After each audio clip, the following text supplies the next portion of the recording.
John Dory. Branch's brother. What? Ow! Former brother. So there's another sequel to the movie Trolls that's going to be released in the next week. And people think of Trolls as being all innocent, as being a fun thing to play with, that's great for their children to go see this movie. Oh, it's so magical. It's so awesome. Well, I'm going to tell you that the spiritual reality behind the troll and what the troll represented. And as a believer, as a Christian, well, I strongly recommend that children in particular and parents and families should not go see the Trolls movie, because you have to understand something. The devil presents himself as an angel of light in order to get a foothold or place in your life. And once he gets a foothold or place in your life, it opens the door for all kind of demonic oppression to happen in your life. And you wonder, why is this thing happening to me? Why is that happening to me? It's because a door has been opened by viewing things such as the Trolls movie. So if you don't know the history of trolls, let me show you some of the things that trolls represent. Trolls were often described as strong, evil, and dangerous giants. Oh, no, trolls weren't always the small, little, cute, cuddly beings that they are depicted in the Trolls movie. See, it's funny how the devil always likes to minimize his impact. Now, I'm not here to glorify the devil, but I'm just here to speak in the truth when it comes to spiritual things. It's always interesting how he always presents himself as something palatable, as something easy to absorb. Because if you presented a troll today as a dangerous, menacing giant, people would not want to go see the movie. But if it's nice, cuddly, fluffy, glitters and all that stuff, dancing, music, all that stuff, getting your groove on, oh, it's easy for me to go see that. That movie's catchy. That song is catchy. But that's how an entry point is made. They were ugly, with large noses and eyes, the size of plates, and often had several heads or just one eye. Gods and humans were their enemies, and they were angered by the smell of Christian blood. You see that? They were angered by the smell of Christian blood. Isn't that kind of demonic?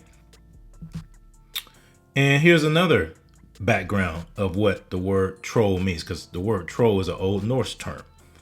Fiend, demon.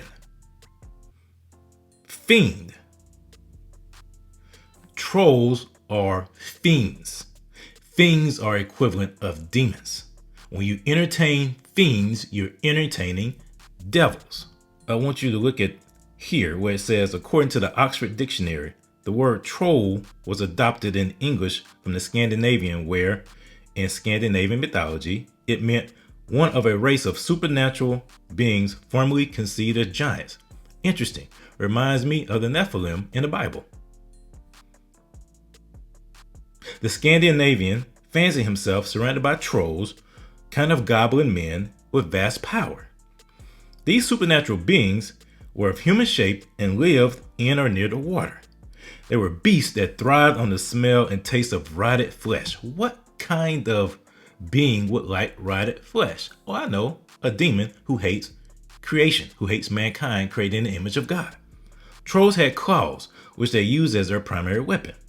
The image that comes to mind of a contemporary person on hearing the word troll might be a dwarf with pink hair sticking up in the air, like what's going to be in the movie. Besides having a cute doll, that little toy is thought to bring good luck to a person who owns it. Wow, a little doll depicting a demonic fiend is meant to bring good luck. Trolls became our lucky little charms. Nowadays, people cannot even imagine that trolls could be evil and dangerous. Take, for instance, Santa's little helpers. In our minds, their image is associated with the friendliest and most hardworking guys. They prepare all the presents for Santa to deliver on Christmas. How can they be bad? Think about it. As time goes by, many things change around us. Human civilization goes on from the dark ages to the invention of the telephone, television, and internet. With the development of science, people learn more and more every day. They stop believing in trolls, witches, monsters, goblins, and dragons. But even though they stop believing in that, does that mean that these demonic entities went away? No, it just transforms themselves into different beings, into different ways to present themselves in the modern day. That's how demons do. They're familiar spirits. They can transform themselves, like I said, to an angel of light, to present themselves in a palatable way that people can receive them, and so therefore they can come in and cause havoc in their lives. That's why we have to be very, very cautious as parents. Very, very cautious as parents because of the demonic nature of this troll, the demonic nature of what trolls represent, the fiend that they are, and what impact it could have on our children.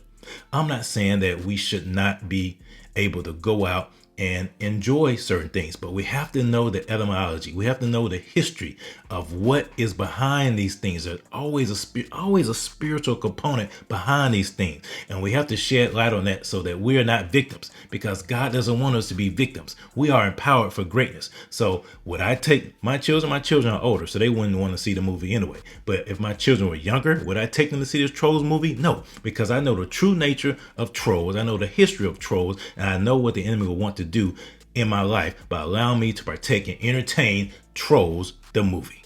Hey, I want to say, if you haven't done so already, please hit the like button and click subscribe so we can get this message out to as many people as we can, to let them know that they're not victims, they are empowered for greatness.